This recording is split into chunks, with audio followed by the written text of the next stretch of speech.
For the last 25 years, Kawempe North has never sent a legislator to the parliament under the NRM ticket.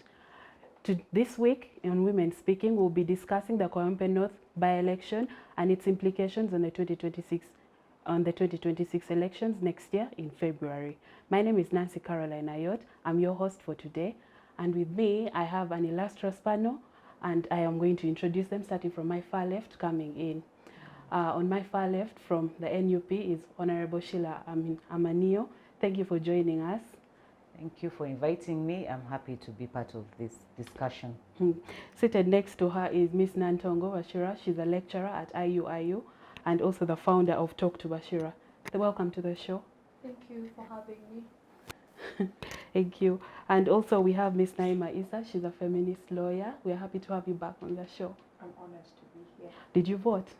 I did vote. We're glad to have you. You'll tell us what happened. And then, of course, we have Honorable Miria Matembe. She's a favorite of our show and a senior citizen. Thank you for coming, Honorable. Thank you for inviting me again, especially to talk about this Kawempe elections. Thank you so much. Now we'll dive right into the conversation. First, I would like to start with Honorable Amaniyo. Honorable, I would like you to tell us what led to this by-election, you know, from a perspective of the NUP headquarters, where you people had a legislator, Honorable Segirinya, and you know what happened from the time he was legislator, briefly, until the by-election. Thank you very much. We are here today, or the Kawempe by-election has happened because of the demise of the former legislator, Honorable Segirinya, who actually did not legislate at all. Because from the time he was sworn in, he started battling with the state. So with the events that followed, his health deteriorated and eventually led to his untimely death, which was so sad, and therefore the space was left vacant. And constitutionally, once an area has lost its elective leader, it is by law that they have to elect another leader within, I think, a period of a month's time. Yes. So that exercise went on, and this Kawempe, we, the National Unity Platform, were the ones that have been representing it in this particular elective year. So the fact that we lost our very own, it was very, very important for us to retain it. It was very important for us to have a candidate to feel feeling for the one that passed on. Therefore, this was a party issue. And it ceased to be a party issue, but it now went to be a national issue, because a member of parliament does not only represent their constituency, but when they get to the house, they now become national leaders because they legislate national laws or national issues. So therefore, we came together as National Unity Platform to ensure that we retain the seat. Of course, we are the most trending party. We are like the people say, we're the party that have masanyalazi, you know. So it was very competitive. It was very competitive. It attracted so many candidates from different walks of life, the corporates, the wananchis, and of course the legal, from people from the legal fraternity.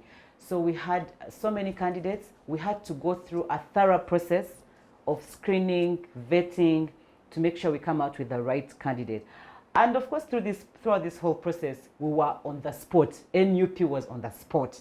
And I'm happy to say this, that I think we performed to the expectation of, actually, I think we disappointed the NRMs by outshining or doing so well and fronting a stronger and a formidable candidate than theirs that they had to, that they had to front. So we came up with Councillor Lukola.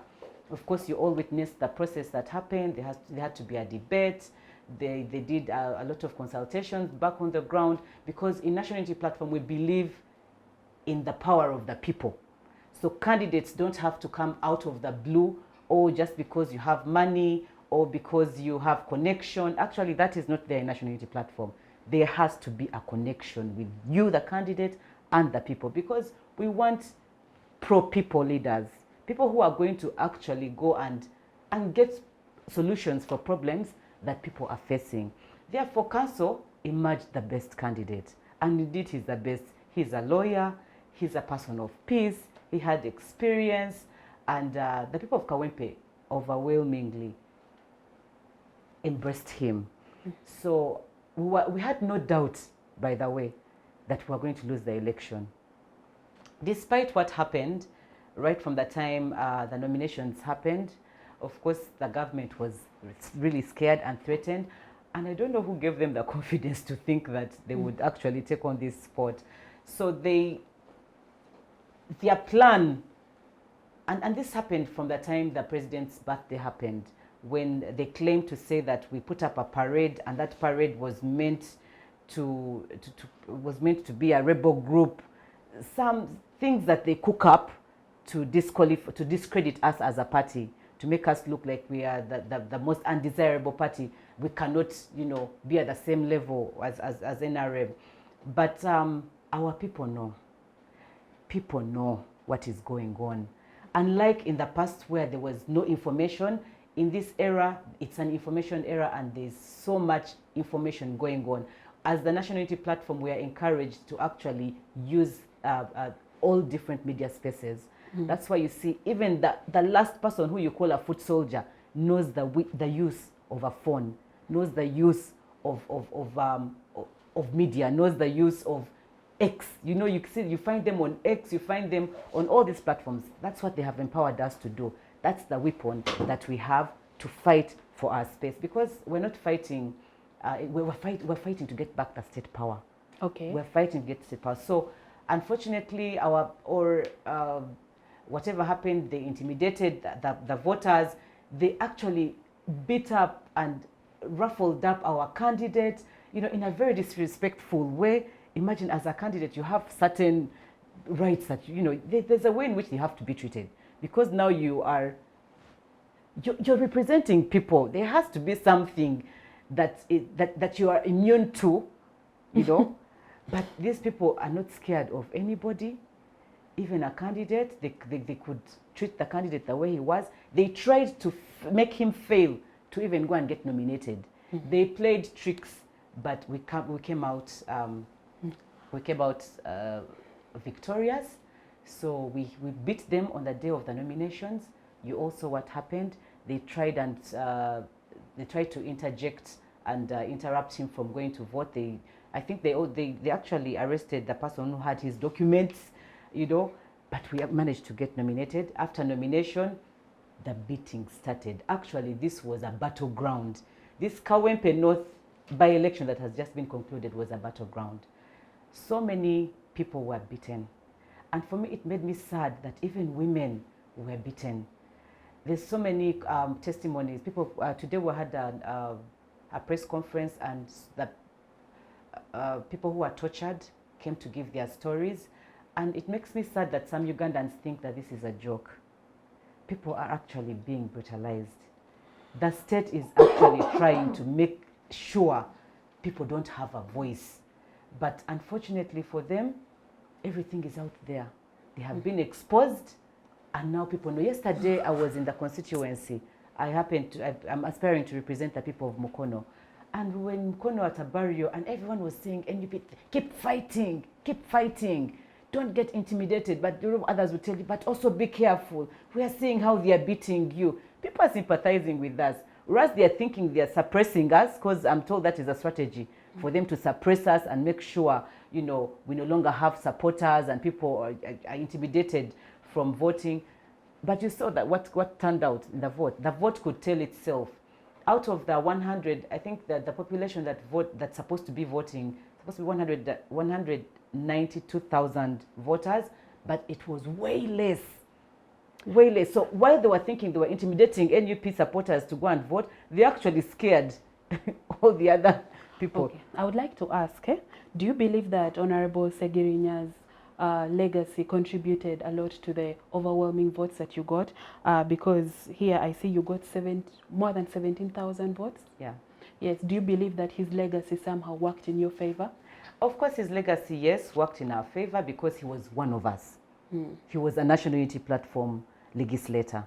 So definitely the support that he had, they had to rally behind our candidate. And also in Buganda, I think it is it's known, Buganda rallies behind a party, not individual people. Because they were in a multi-party dispensation, they vote for the party. Therefore, the presence of National Unity Platform exists in Kawempe. Okay. So it was no surprise that they had to fill that space with a National Unity Platform candidate. Would it also Yes. be attributed to the good work that he did as a legislator? Yeah, oh yes, the good Yes. work that he did in just 2 months, I think. It was less than 6 months, because he got issues in the first term of his office. That's when he got his issues. But then he was able to put up a hospital. He was able to reach out to his people. He was a person of door to door and a connector with his population, with his supporters. So what he did, whatever he was doing in the name of the party. Therefore, the party presence was there. His good things that they did, we had a blessing from the mother. There were so many, so many people were stepped in to help the family, look after his children. But again, the ruling party managed to manipulate the family. At the end, you saw how they were all fighting for Segirinya's children. They paraded the children in front of their rallies, trying to show them that they are sympathizing with them, yet it's the same people who killed their father. Thank God the child didn't speak. The child did not speak, you know? So his legacy contributed a lot. And again, like I said, he was a National Unity Platform leader. Therefore, it was almost obvious that we had to take that position again. And after all, we filled the right candidate who would fit in his shoes. Thank you. Yes. Thank you so much. I'll come to you, Naima. I would like to know what election day was for you, and also from a legal perspective, what violations of human rights took place, and were you surprised by this? Did it deter you from going to vote? That's an interesting question. So I am a born of Kawempe, and so my voting station is Kawempe. And unfortunately, I don't reside in Kawempe at present, but I thought I was supposed to exercise my constitutional right and contribute and also elect the person I want to represent me in Parliament. Because most times we're good at complaining, but we don't do anything. Like you complain and you sit at home, you're not coming to vote. So I was like, I'm going to take it upon myself to contribute and also vote. So election day came. Definitely I had to seek leave not to go to work in the morning. I was like, I have to go in the morning and vote. On my way to election, I meet members coming down as I'm going up. And I'm like, okay, so are we in a war or something like this? But at the back of my mind, I expected this to happen because usually during elections that we've seen the previous election period, there are a lot of deployments all over, and with Kawempe, I think they double or triple the deployment.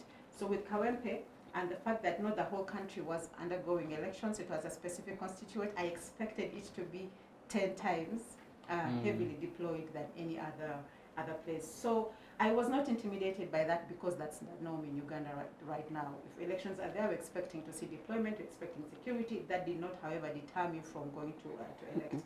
But when I reached at my parents' home, when I asked my mom, are you going to vote? She said, because she's kind of sickly, I will not go and vote because I'm expecting violence and I don't think I will be in position to run for my life when that happens. So I imagined for many elderly women, that was the situation. They were thinking of how will I go vote, and in case of any violence, how will I save my life first? So you would say that this heavy deployment and security presence disenfranchised a lot of people, a lot of women. Especially women. Yes. So election day, I went, yes, then as I was coming, I was on live, I needed to know the status quo before I arrived on the field. So I was watching people who were already at the field, who are doing live streams. And I think there was some ruckus in the beginning before the election started where cars from the government were being told to go off. And this was informed and influenced by the fact that before, a day or 2 days before, there was allegations of people critiquing ballots. And so voters were very keen to ensuring that it was free and fair, and they did not want to see any elements or any traces of voter like stuffing of ballots or anything. And so they thought probably cars being at the field where we were going to might be used to stuff the ballots. So there was that fracas. In my head, I'm like, oh God, I hope this, by the time I reach, this is done. So on arrival, elections were done swiftly. The biometric machines were working very well. Actually, it took me roughly 5 minutes to just line up, go vote, and cast my vote, and then left. However, when I had left the voting station, and I was now heading back to work, that's like an hour after, what do I see? Some a little bit of ruckus with policemen. I'm like, okay, and citizens. So I'm like, okay, maybe this is just something small. It will end. But as the day progressed, we started seeing some stations like in Angola, people kicking ballot boxes, things being ruffled, thrown, being torn. At the voting polling station that I participated, I saw mambas in the field, people being beaten up, journalists being attacked. I even witnessed some people who were recording using their phones being chased by police and being beaten up. Actually, when I went back home, they told me, yeah, so-and-so was beaten up because she was recording so-and-so. And I'm like, Yeah. even my cousins were beaten up. Some of my cousins were beaten up because of recording. And these were even NRM supporters, some of them. So at the back of my head, I'm thinking, wow, if this is what is happening for a by-election, what will happen in February 2026, when very many people are going to be having keen interest in the results of the elections? So to me, it was, I think it was also deterring, considering that many women were thinking of to choose between their lives and having to practice their constitutional right to elect. So the heavy deployment might have deterred so many people from participating. Nevertheless, some of us who exercise our constitutional right had to do it. Now, I'm going to give this question to you, because in the event that the NUP, the popular candidate, had lost, I bet there would have been a process to challenge this election in court, the way the NRM is doing. So, do you people believe that this was a free and fair election? Personally, I don't think it was free and fair. The fact that there is security agents everywhere and the people are being attacked and hit in the process of exercising their constitutional rights, to me that is not free and fair. Free and fair election means there is no heavy deployment. We don't look like we are being attacked by a terrorist group or an army that is coming to, attack Uganda. So having a voter station that is heavily guarded in that way and having security agents participating in violence against citizens who have come to exercise their rights, to me that is not fair. That is not free and fair. That is intimidation, that is coercion, that is threatening, and that is not what our constitution stands for as citizens of this country. Okay, thank you so much. What about you, Honorable Amaniyo? Do you believe it was free and fair? Of course it was not free and fair, but we had to fight. We had to fight for our position. I mean, there was selective use of the law. They could not allow us to address people like they allowed other parties to do so. For example, our rallies, they had to interrupt us and make us reschedule. Actually, we didn't campaign in Boise. That is the day the NRM president was coming to campaign for her candidate. So that day they had to relocate us and move us to another location that were not planned for. And yet I thought the Electoral Commission was supposed to be independent and abide by the approved programs of all the candidates, because all those programs are approved and agreed upon by all parties. So the kind of unfairness in exercising the whole process, the whole electoral process, made it unfair. But however, we merged the best. I'm going to play devil's advocate a little bit because I want us to see this scenario from another perspective. In the event, the process is not free and fair, obviously. The ground is not There leveled. is selective use of the law. Yes. How can we trust the results that are read out by the Electoral Commission? We had to put up a fight. If you noticed, if you followed the tally center, they tried to manipulate those results like they always did in the past. You see, in the past we didn't have information, but this time round people were sensitized. They were taught on vote protection. What NUP focused on was vote protection, because if we did not guard our vote, we're not going to have a result. So we ensured that whatever little vote that we got, the 17,000 and so that you're talking about, was able to be declared in the tally center. So that is how we were able to get our fairness. Otherwise, there were other manipulative ways they were trying to play around with the figures, where they came up with a 700, and there's a place where she got 43 votes. Then they added a figure in front. Actually, it was about 7 polling stations that the Secretary General read them out today because he had all the results. But we put up a formidable force to ensure that we protected the voice of the people. So that is how we got our fairness. It was tough. It was really tough.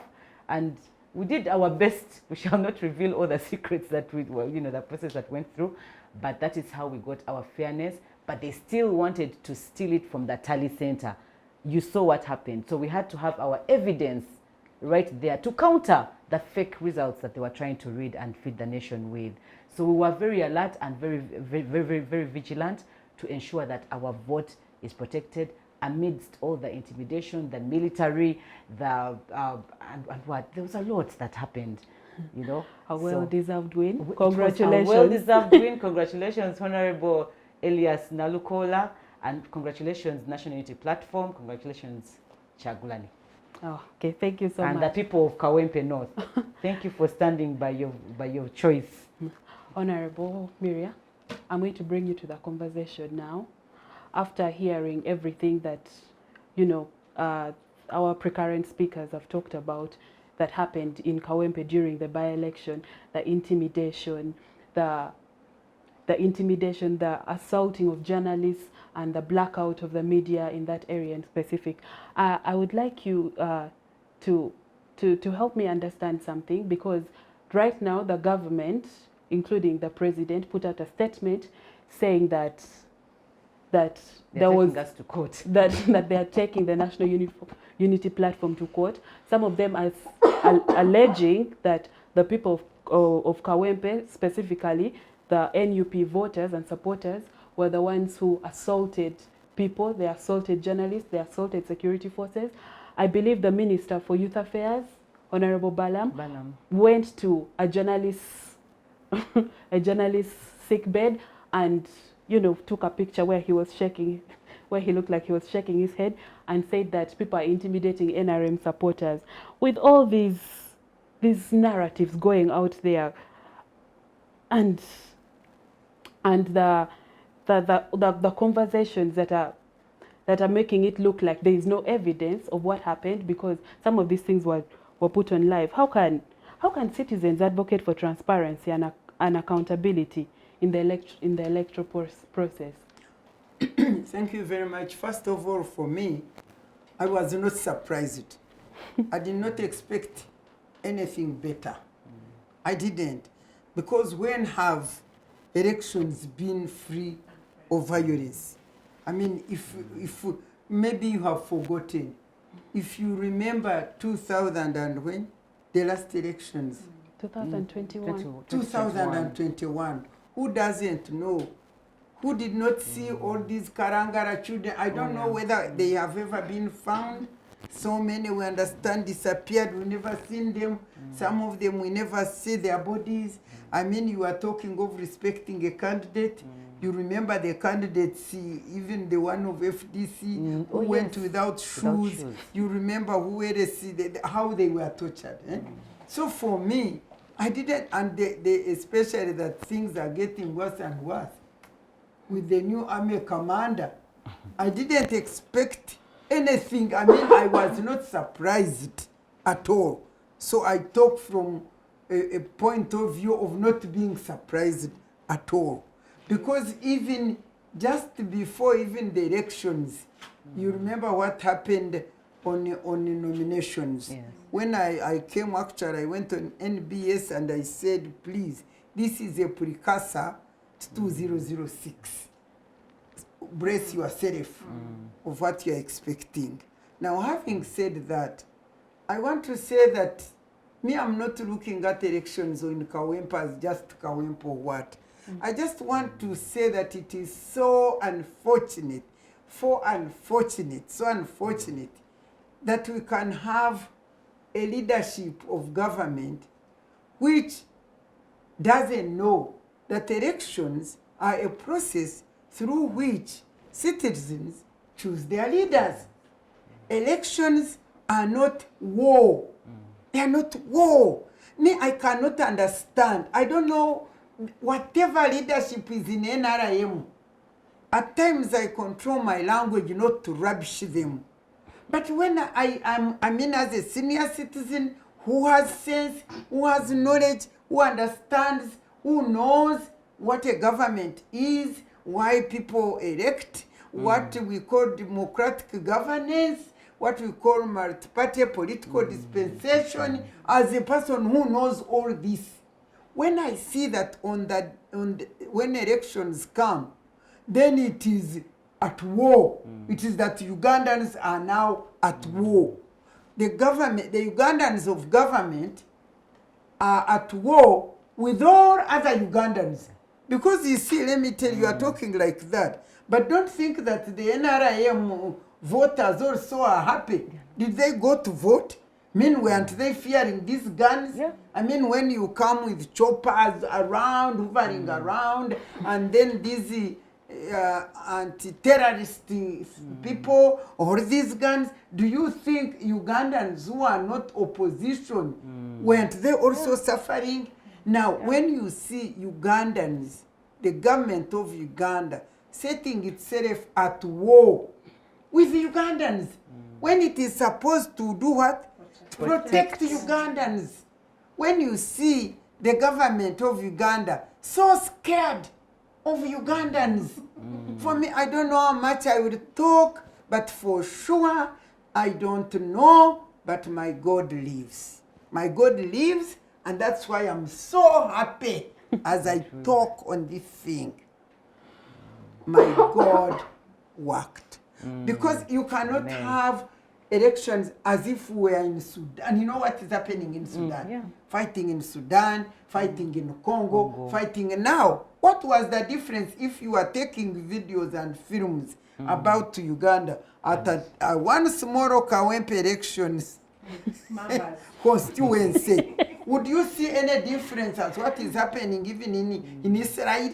Those things. And now you say, do we really have sane leadership in this country of NRM? Haven't they all gone crazy? That is one thing. Now, how can a government which has over 300 members of parliament, but there is one single small seat in the city, which they want to capture and add on those 300? I mean, what sort of greed? What sort of greed for power? You people, Ugandans, who think you cherish NRM and you hate it and dance in it. Aren't you also all crazy and insane? Because you cannot see one county, one like this, when you already have all those, but you'd rather kill Ugandans, you'd rather maim these young children, you hit them and make them disabled, you crush them and really traumatize them and torture them like this because of one seat. Me, when I see people, I say, foolish, silly, because that's why the Bible says they have eyes, they cannot see. They have ears, they cannot hear. Me, I think every sensible Ugandan, really, who sees what is happening, especially what happened in Kawempe, just one constituency, and you see these young people's legs broken, and you see these young people's kidneys kicked, and do you really, what right or what conscience do you have in you not to say no, enough is enough? So for me, I'm talking to these Ugandans. You should wake up and say enough is enough. Now, having said that, for me, I want to thank the Lord and exalt him so high, God of heaven and earth, creator of everything. Why am I doing this at this particular time, despite the torturing of our children, of our young sons and daughters? Is it because when I saw what happened on a denomination, and then I saw what was happening at when they were pre-picking in the RDC's election. Do you know that Eve. that RDC is not even RDC of Kampala? No. It's no. RDC of Zimbabwe. Yes. Why did he come in All and the put way. a seat there? Anyway, They deployed so when many. I saw They when I deployed- saw what happened, I went at my altar. From that time, I said, God, this country, Uganda, was founded on you by our ancestors. And I said, we are sorry, we abandoned, we destroyed the covenant with you, and we are doing wrong things, we're committing idolatry and all that kind of thing. But please, God, please, I'm asking you. I ask for forgiveness. I was not alone, I'm sure. There are people out there who hear what I'm saying. I ask for forgiveness. I saw we were completely helpless and hopeless. There is no way we could save our children in Kawempe. So I said, God, I'm asking you two things. One, please protect our children in Kawempe. I know things are going to happen. I know these things are powerful. I saw Nabanja. Oh, we have done it because they are so huge figures, Simanya and all that kind of thing. Their stomachs are filled with all our resources, including the iron sheets. I think some of them, they even beat them with the mouth and ate them. And so they are so proud, thinking they are so great with all their power. I said, God, your word says it is not by power, by might, but by your spirit. So I said, we believe in you, that you are greater than anybody else. So I'm inviting you, I'm calling you to reveal your power, to show these so powerful people that you are the one in control. And please redeem Ugandans. For me, it was not about Noop, it was not about what, it was not about, my prayer was, let Ugandans see that God Almighty is supreme and he has all the powers. And of course, on the day of elections, I saw all that thing. I saw these media people, the leg is broken, that whatever they were crying, I said, God, I am crying, let them not die. Now, at the end of it all, when I realized that yes, our children were injured, but there is no death. Nobody has died. And when I saw, I was so shocked.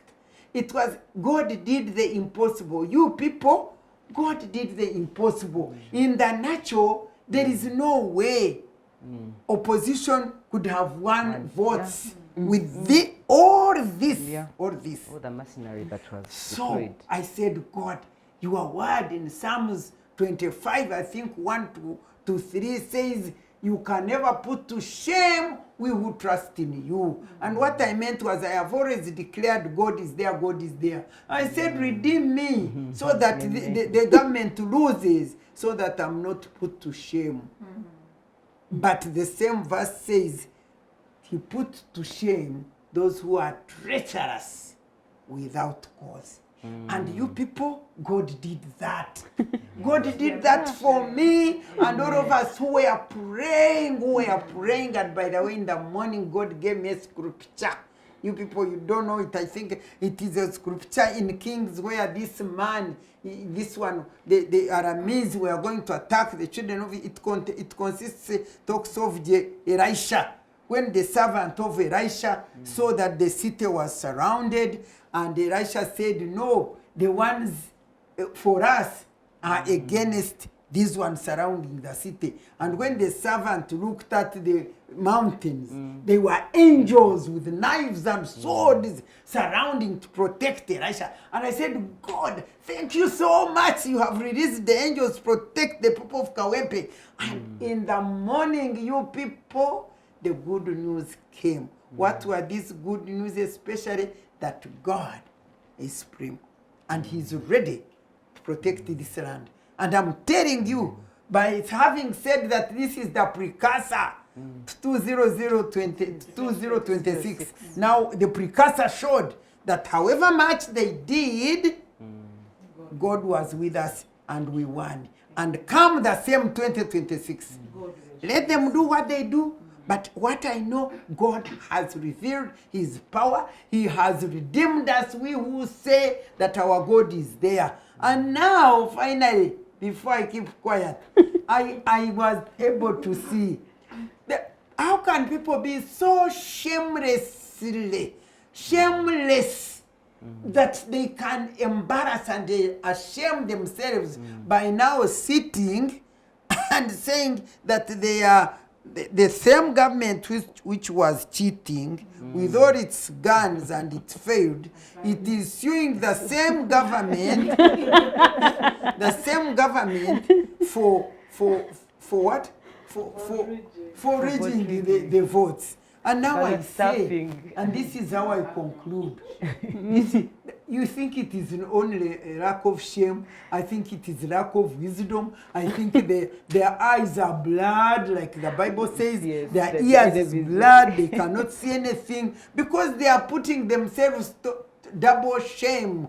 Double shame. And my conclusion is, if for sure, then these opposition people, with nothing, no chauffeurs, no anti-terrorist team, no nothing, no guns, no money, even the media is being broken into pieces. If they can still manage to reach and defeat them, then they should put hands down and say, we failed long ago, we can't make it. That is my interpretation of it. Yes, true. Thank you, Honorable. Now I will go to Bashira. I'll bring you to a conversation. You know, in the by-election, like Naima said, a lot of people didn't turn up to vote. About only, okay, I know there were more votes, more votes were casted, but about only 28,000 votes were counted. Is that right? Yes, right. Yes, and yet in the 2021 elections, Segirinya himself alone garnered more than 40,000 votes. That means that a lot of people didn't show up, regardless. A lot of people did not show up. And also with now the security forces coming straight for the journalists, because from the coverage and the testimonies of journalists, I heard that they said beat up anybody with the word press on their uniforms. How can we navigate a democratic process as important as an election with a media blackout? I know we've had, I know there were times when this was not, when we didn't have all these cameras and things went through, but right now, how do we ensure that a process where there's so much raging, so much controversy is credible with a blackout like this? Thank you very much. I would say that that was a strategic move by the government, and it was deliberate. Kawempe has over 100,000 voters. It has more than even the 50,000 Segirinya got. And they knew that these people were going to vote for opposition. So they had that strategic move to bring the intimidation.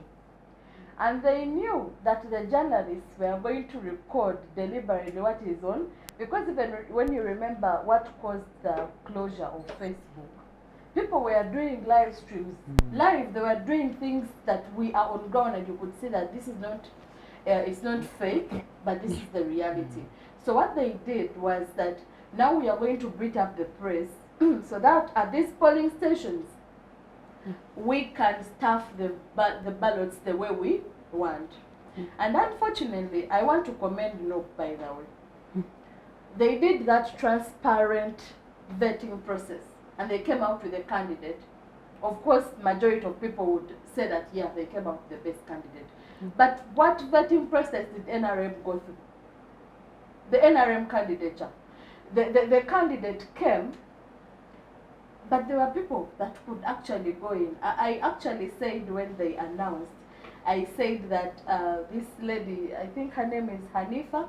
Hanifa could have got more, if they stole for Hanifa, honestly. Hanifa would actually be the rightful person to maybe come close to suing NUP that you stole my votes. Because even in isolation, she managed to get some good votes. So I would say that themselves within the party, there is no credibility in selection. They have this thing of who is Mwana Wani. They have never been, you know that. You know? So I would say that this was a deliberate move. And of course, if we attack the media, it is a big threat, and I'm worried for what is coming in 2026. Being that even the CDF a month or two said that they are going to call for media owners and journalists to go to Changwanzi for a training. What training are they going to do there? Because media is supposed to be an independent entity. It's actually, media doesn't even have to even come close to politics. It has to be the eyes of the people. Where people cannot see, they should be there. Now I saw NBS reporters, you know. Sorry. What made me laugh? Some of these journalists, by the way, are the people that actually didn't believe that these things They didn't happened. believe. But God brought, the God that Honorable worships brought them to the real battlefield. They were reporting news in cars. The journalists, they were beat up, even Canary. This army officer who came out to the Solido. Yes. And do you know what the CDF posted? I'm looking for this officer. I'm going to raise him in rank. I'm going to promote him. Yes. I'm going to promote him for his good work. In beating the journalists. You know? Even there is a lady, is it Victoria? I'm forgetting her name, still from NBS. They were all reporting as they were rushing to save their lives. But this is a very big media hub. You get, everyone has eyes on NBS. But they were threatened. So where is it? Could I ask you something real quick? Because before this Kawempe by-election, NBS always reported that there were allegations of assault on NUP supporters and all those things. Do you think that right now that right now they are reporting impartially or they are reporting based on the bias of their experience?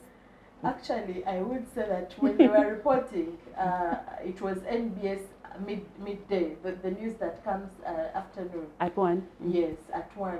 Canary was almost crying.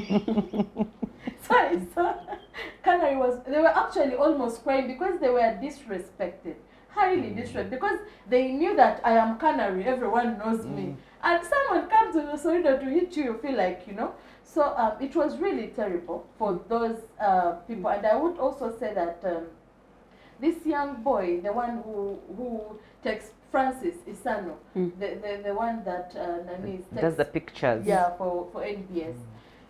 He has always been posting the CDF, saying the CDF has done this. We thank the IGP for doing this. I pray Mr. Museveni comes to my place one day. So now... The one they hit the leg? Yes. Was they kidding? The one, I don't know. They hit him. The leg, yeah. They hit him the There's leg. one whose leg was so bad, broken, and was So crying. maybe just add on what Bashira is saying. You see, over times, even in the previous elections, some media houses were showing partisan. NBS specific has been the most disappointing media house. Then they chased me out. You remember? How I was That's the most disappointing. I was on the front line. Yes. Front line. And after 1 year, they were threatened. The government threatened them that if they don't remove me, they will close them. And then they were resisting, being resilient, because I was making their thing popular. The one, in fact, it became the best when I was there. The best talk show, yes. Yes. And when they let El Tumwine, God rest his soul in peace, became appointed minister for security. That when he swore in that evening was Thursday, then they rang me and said, Madam, don't Don't come. come. Because Tumwine, having become a minister for security, said if she comes back, we shall close you. You see me going there once in a while. Yeah, once in a while. Because when they feel that now they need to use my mouth to speak, that's when they call me. And me, I don't mind. I say, well, God gave me a mouth. Whenever you call me, I'll come and speak. But of course, for them, they are for government. Yeah, they so are. Now, it shows how much violence is. So even you, the people who They support were the government, touched. you are Ah. not safe. Nobody is safe. Nobody's This country safe. is for us was all. crying. Actually, I saw that the mode of reporting kind of flipped. It's now It was actually not it has flipped. allegation, It was violence was witnessed. I'm like, now you're on the right track. the reporting. Yeah, they escalated. I think the media should consider boycotting their programs because they need media too. I think they did. They have their UBS that they are talking, UBC that they are talking They were about, also but beaten, they right? watches UBC was UBC. beaten. UBC were They were Yes, beaten. No because media They didn't the want main press. one were NTV and NBS. Even other UBC small was media at houses. Kawempe Mbogo. They were beaten. They were beaten. All the So media no one- But houses. the thing is like this, which we are telling the public, and that's why I feel sorry for this NRM government, because when you focus on the media, beating them, torturing them like that, preventing them to do their work, you are telling the people watching you or listening that actually there is something evil you want to do in darkness. Yep. Definitely. That's what you are communicating, that there is something evil want to do in darkness, therefore don't put light. And I think Don't you see that should one speak a lot reveals also to to them? media that you Yes. need now Eh? to be vigilant They need and report Exactly. what is happening because you're not safe. You're just like the rest of us. So they are Yes. trying to convince them to go and convene in Chankwanzi. Yeah. Because To do what? well, after they hit their very own, the ones that have always reported news that is for pro-government, now of course the reporting has changed. They want to Now they're bandage trying the to save their face. Balam went to visit the Francis Isano, the journalist, and he apologized and And even said Balam Really? he Balam apologized. was just from Bogo. From Yeah, Kawempe. it was just Bogo. Yes, the young people just They here. didn't, but did you not see, want him. now since people, you know what amazes me, is that people say that those opposition people were bad, eh? And they're That they had pretending, the arms and all that kind and of they thing. provoke. Now, the if army. Baram goes there, did anybody shoot him or touch him or what? Actually, they paraded Jat people who are in Laywer to come and destroy the very ballot boxes that President Museveni is saying NUP people or the supporters of that destroyed the electoral materials. how Those did ones which they Yes, shot with it's in the letter that he wrote. who is But I need to who? know how The did president. How did they Those are the allegations that You he's know that me, he's I'm so ignorant about this, what do you Current call it? affairs. This the current or whatever. suit. You know, who won me, as far as I'm concerned, Ugandans won. One, yes. And I'm not, Yeah. I was not in for whichever party, Yeah. but Ugandans Ugandans won by showing the government of Museveni that those guns which we buy with our money, those machines, those vehicles, what are they, Mambas, all those, they are meant for our protection, not torturing us. And therefore, when we defeated, as Ugandans, we defeated Museveni and his son. Because they are the people who are setting all those. Me, I did not expect President Museveni to come out and say, NUP has rigid. But Honorable, it's not the first allegation That he's is making. embarrassing himself. That is embarrassing himself. You cannot have put all this machine and put everything. And you say, like he said, Chaguranyi the other We time, cheated 1 million cheated 1 votes. million with all With the all the guns. guns. So that's why I say, please, President Museveni and your son, Let's just retire. give up, leave. Because if you can be defeated irrespective of all these things you put there, and you are shameless to go to court and say that the helpless defeated you. If you can be defeated by the helpless, then you are Who the had- helpless who of had the no helpless. Bashira, do you want to go on? Actually, what I wanted to say is that the two letters, I don't know whether you people saw them, that Spire posted. Dr. Spire posted 2 letters. Stars from the 1980s? Yeah, from 1989, one from Annette Court, something like that, and the other from Joshua, something. Yes. So the lady had left and he was abroad because of the torture that President Milton Obote had done to the family and to her. And now the man was writing to him, Joshua, telling him that, Annette, you're missing out. The freedom that Museveni has come with, the democracy this man is promising us, everything is good. And it was like, I was supposed to even go to work, but I heard that he had a rally somewhere, and I had to miss work so that I attend his rally. We were all singing, Amba Museveni, you know? Yes. And the man was saying, and people love Museveni. I was like, but Annette, I wrote to you a certain letter back then. You didn't respond. And Annette later responded, still in 1989, saying that, I'm sorry I missed that letter. But even here, this side, I think it was in Denmark, Yes. even here, they are praising Museveni. They are calling him the savior Yes, Of Africa. of Africa. African They are calling him a real Oh. statesman. Ask me. I was like, this man should read these letters. Again now. The moment you have lost your own values, and the people you said you fought for, actually the people you fought for most of them are dead. So you should leave us to fight for ourselves now. This is another generation. The president has killed over 4 decades, 4 generations. So meaning he's no longer liberating us, because the issues that brought him to the state, to Uganda as a statesman, the issues that made him a liberator of the country are no longer the issues we are facing right now. There is another turnover. We no longer have the issues, because he actually is bringing about the issues that actually made him fight. The issues of militarization. Yeah. How can your son proudly say, I'm looking for this man? Everyone saw the man beating a media journalist with a solido. And you say, I'm looking for him, I want to promote him. What are you doing? And what, you see, what kills me, really, and I call upon Ugandans to wake up wherever they are. How can this son of Museveni, saying all these things, you nope, if you dress in nope of uniform, we shall kill you. And if you nope people, if you don't, by July, if you don't join NRM, we shall finish you. And he is not just a mere person. He's the commander of the armed forces. And he's speaking like that. He has the ability to carry out the And the president leaves him like that.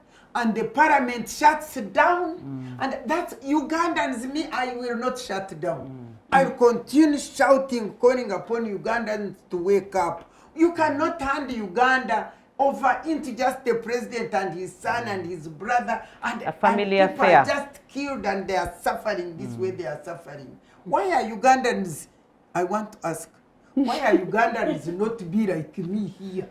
They are scared. And some of us and all They're these, scared. and like these new people and who came and say, let's die if we are sacrificing. Why are Ugandans sacrificing this nation into the hands of people who don't know what they are doing, and yet life goes on like that? Isn't it so painful? Very painful. Me, what hurts me, and really, I don't know, I read, I pray, please, Holy Spirit, visit Museveni and his son and his wife. The other night when I was praying, I said, but God, you God of Janet, the first lady, you God of patience, the daughter who is a pastor. Why don't you fill them, wake them up and fill them, renew their spiritual life so that they can tell their family that what they are doing is evil? I even pray such prayers, I'm telling you. It's too much. It's too much. Thank you, Honorable. Right now we are coming to the end of our show, so I would like us to give our closing remarks. especially an encouragement to young people and women out there to go and exercise their rights. So, and also what they can do to keep themselves safe in such a combative political environment. I will start with you, Honorable Amaniyo, then we'll come in and end with Honorable. Thank you very much. I would like to encourage and implore all Ugandans not to give up. The battle is still on, the struggle is still on. We cannot give up on what is even our mandate, on what is even our right. We have a right to exercise by voting. We have a right to choose our president. I'm still glad that that window is still open. I think it's the only window that we have as Ugandans, which I smell they are trying to close. But let us fight to ensure that we still have some bit of sanity in this country. I encourage all women, all mothers. Women, we are the most, our population is the biggest in the country. We determine a lot as women, as mothers. You don't have to come to the forefront. Everyone can have a part to play. Everyone has a role to play. But I encourage you, all of you, to come out on that day when it comes, because now we're talking about elections. Come out and exercise your right, but don't stop at exercising. From the experience we've got from Kawempe, don't stop at just casting your vote. There is the other finish line that we must get to for us to declare the person that we have chosen. Be vigilant. Be vigilant. Young people, continue talking, continue fighting for your rights. Freedom is not given to us on a silver plate. We must fight for it.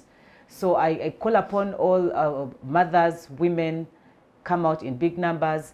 We are the ones. I saw in the president's letter saying this talk of Mwabatsuvieko NRM. I still insist women, we are the ones that vote this NRM. Wake up. They are beating our sons. They are beating our husbands. They are beating our children. They have now started battering us as women, intimidating us to come out and talk. But some of us are bold enough, we've come to say no to all these atrocities being committed to Ugandans. Therefore, it is now time to take things in our hands and do the right thing. Let us come and vote. Our vote is our voice. It's the only card we have. It's the only card we have to safeguard ourselves as Ugandans, to stop this dictatorship, to stop this militarization. Uganda, we have become, it's a military state actually. We are no longer, it's a military state everywhere you go, from ministries, schools, institutions, universities, everywhere there is the presence of the army. So anyway, let's come out and vote as women. Me, I want to speak to the women especially. We can do our things in a very wise way. Let's go and vote. Let's be vigilant. Let's convince the people in our homes. So I'm part of the group that says tukanonye, tukalonde, tukakume, meaning let's garner the vote, let's go and vote, and let's protect the vote. That's the only way we shall get our freedom. Thank you so much for the invitation and all the best. Thank you, Honorable. I would say that Museveni wrote his story in 1986 when he won as the NRA commander. And he received his flowers. I don't know whether people who still give him flowers today mean the flowers they're giving him. And I would want to tell the young people seeing me that he wrote his story. It is your turn to write your own story. The reasons that made him stand and fight for the country, the reasons that made him stand and fight against the oppression of Obote and Amin's government are the reasons you can gather and say enough is enough.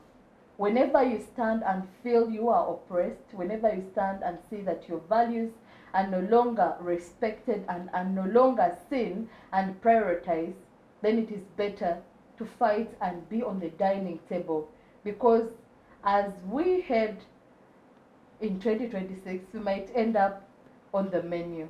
Thank you very much. Well, my departing remarks goes to this whole country, to the voters of Kawempe and myself. We made it amidst the challenges that we faced. We proved to this government that our voices matter and we can make a decision on who we want to rule us. Come 2026, this whole country should do it the way Kawempe did it. Don't be intimidated. To my mothers, my mother inclusive, who are intimidated and feared for their lives. We, the young people, are ready to carry you on our backs, take you to the polling stations. We will protect you, take you home, and will ensure that no one will be intimidated. We are now immune to the mambas, the helipads, the helicopters, the guns. We are ready. Let us come out, let us protect our votes, let us go and speak and decide for ourselves. We do not need a few people to decide for us as Ugandans. We've been disappointed. To the young people, this is our time. We need to decide the leadership we want and the country we want going forward. So 2026, tukutane makutano. Wait. I actually, as we conclude, I want to refer to the menu. no, that Museveni wrote his story in the mustard seed. Yes. And me, without knowing, of course, I have already written my story, but without knowing that I was responding to Museveni's story. Some friend of mine showed it to me, because Museveni's story in the book, The Mustard Seed, it was saying mustard seed and then hyphen the struggle for freedom and democracy in Uganda. And for me, having embraced all this struggle and see it going down, down, down and disappearing, I wrote a book, my own story, entitled The Struggle for Freedom and Democracy Betrayed. I hadn't known that his was the other. It was a friend of mine who picked a book. I said, Miria, you are really wise. I said, what? Then he told me. I picked Muze's book and I said, without knowing, I'm telling him that he has Betrayed. lost it. So having said that, I want to say, in this world, God created each of us for a purpose. Each of us has a purpose to play. I want to thank God that for me, my purpose is to come here and declare and fight against injustice, inequalities, and unfairness. Whether it is by my mouth, whether I rise up and defend the women who are suffering, I do that. And God expects each of us to play our role. Now for me, what I want to call to Ugandans, please, you have seen the situation the way it is. Identify which role God created you to play at a time like this and embrace it and play it. The assurance I have for Ugandans listening to me is that when you embrace God and you embrace that purpose, to play it within God's values and principles, God is there to protect you. And therefore, I conclude by saying, Ugandans, you have seen how God has answered our prayers by showing that it is not by might or by power, but it is by His Spirit. When we cried to Him, He intervened and has revealed to the big people and the Kamaravyo Nabanova. Nabanja Kamarabyo Katuwamaze Birwa. Because he has revealed to them that He Himself, God, is the Kamarabyo. Therefore, the message I give to Ugandans, I beseech you to rise up, embrace God. Embrace God, do what is right, forget materialism, forget self-centeredness, forget love for money, because it is all these. Because when they pay them, when they buy them, when they do this, that's why they bow down even to nonsense. But me, my call for you, where we have reached, Lord, it's time to come up, each of you, embrace God, cry to God, repent, pray to God, and I can assure you, now that He has revealed that He has powers beyond the guns and all these things we saw, He is the same God who can pick us and lead us even up through whatever 2026, because it is in His hands. And I thank Him so much, and I bless Him for what He has done. And I want to congratulate the people of Kawempe. And I want to thank those young people who were resilient. You people of Kawempe, you people in opposition, resilience breaks resistance. Yes. Forget the NRM resistance. You catch up with resilience, and your resilience and trust in God will help you break the resistance like the people of Kawempe have done. Congratulations, Member of Parliament. Ooh. Nalukola. Narukora, yes, Council. Congratulations. Thank you so much. We have come to the end of this week's show of Women Speaking by Civic Space TV and Center for Constitutional Governance.